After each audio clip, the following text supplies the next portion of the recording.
Apple के को founder Steve jobs सनातन धर्म से काफी प्रभावित थे। कुंभ को लेकर उनका लिखा गया एक पत्र काफी चर्चा में है। वो पत्र 4 करोड़ 34 लाख में नीलाम हुआ है।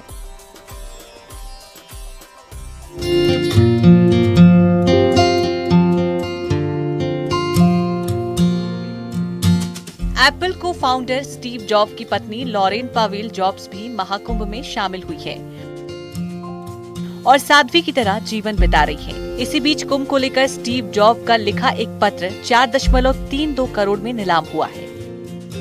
ये पत्र जॉब्स ने अपने मित्र टिम ब्राउन को लिखा था और खास बात यह है कि इन्होंने उसमें कुंभ का जिक्र भी किया था। इस लेटर में जॉब्स ने कुंभ में भाग लेने की इच्छा जताई थी। इस पत्र के सामने आने के बाद माना जा रहा है कि लॉरेन पावेल जॉब्स अपने पति की इच्छा पूरी करने के लिए महाकुंभ आई है।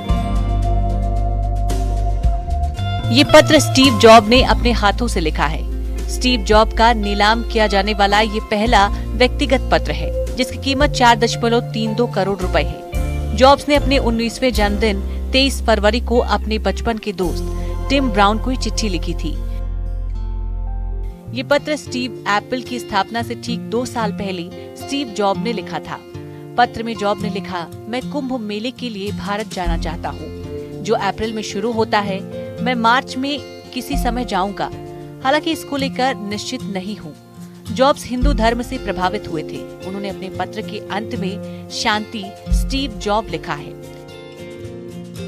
स्टीव जॉब की पत्नी लॉरेन पावेल भी हिंदू धर्म से प्रभावित है। स्टीव जॉब की पत्नी लॉरेन पावेल जॉब्स को उनके गुरु स्वामी कैलाशानंद गिरी ने हिंदू नाम कमला दिया है। वो अब आपकी बेटी हो गई है, कैसे? देखो, शिष्य और शिष्या पुत्रवत होते हैं। हमारे देश की एक परंपरा है, जब हम किसी को दीक्षित करते हैं तो पिता और पुत्र का संबंध हो जाता है, पिता और पुत्री का संबंध होता है। ये बात मैं तुम्हारे माध्यम से सारे संसार को बताना चाहता हूँ और लोगों को जानना चाहिए कि गुरु और शिष्य का जो ब्लड रिलेशन संबंध है वो खून का संबंध हो जाता है। तो मुझे लगता है ये परंपरा अनादिकाल से है, ये आज की परंपरा नहीं है, अनादिकाल से है। और उस परंपरा के गत वो मेरी शिष्या हुई और मेरी बेटी हुई और वो सनातन धर्म को जानना चाहती है, मानना चाहती है, समझना चाहती है। एप्पल के को फाउंडर स्टीव जॉब्स की धर्मपत्नी है, उनकी खुद की पहचान है, बहुत बड़ी शख्सियत है, समाज सेविका है, वो कैसे जुड़ी हैं आपसे? देखो, आज संसार में हर व्यक्ति की कनेक्टिविटी, हर व्यक्ति का संबंध किसी न किसी माध्यम से हो जाता है यदि वो चाहते तो। एक दूसरा, कुछ पूर्व का भी संबंध रहता है, पूर्व जन्म का भी संबंध रहता है।